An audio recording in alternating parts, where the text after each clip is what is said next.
علامہ مفتی خرم اقبال رحمانی صاحب تشریف فرمائے. اچھا یہ بتائیے گا مفتی صاحب کہ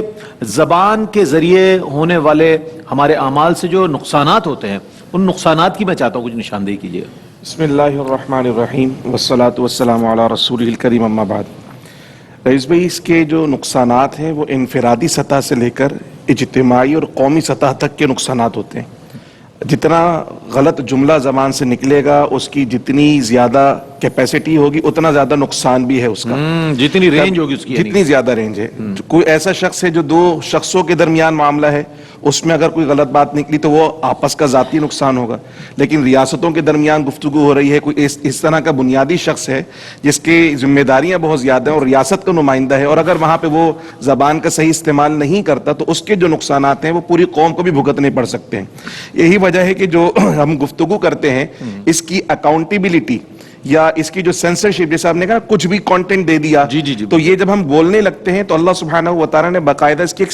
سیلف اکاؤنٹیبلٹی اللہ سبحانہ و تعالیٰ نے قرآن مجید فرقان حمید کے اندر بیان فرمائی کہ ما یلفظ من قول الا لدیہ رقیب عتید, کہ جو لفظ بھی ہم اپنی زبان سے ادا کر رہے ہیں یہ ایسا نہیں کہ رائے گاں چلا جائے گا, بس بول دیا اور کوئی سننے والا نہیں, کوئی دیکھنے والا نہیں, بلکہ فرمایا کہ جو لفظ کہا اس کے اوپر باقاعدہ فرشتے مامور ہیں وہ لکھ لیا جائے گا, لکھ رہے ہیں, وہ لکھا جا رہا ہے, اور پھر جو لکھا جا رہا ہے وہ روز حشر پیش بھی کیا جائے گا, اس کا حساب و کتاب بھی ہوگا.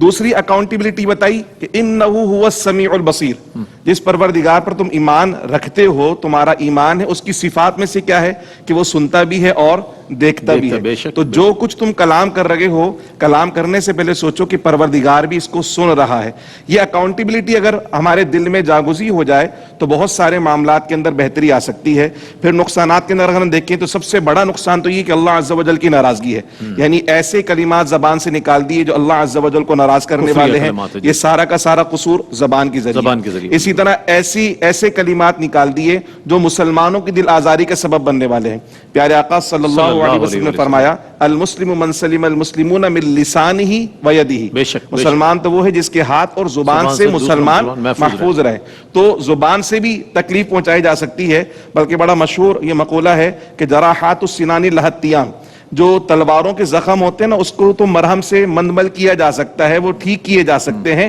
لیکن جو زبان سے زخم لگائے جا سکتے ہیں کافی عرصے تک اس کا جو گھاؤ ہوتا ہے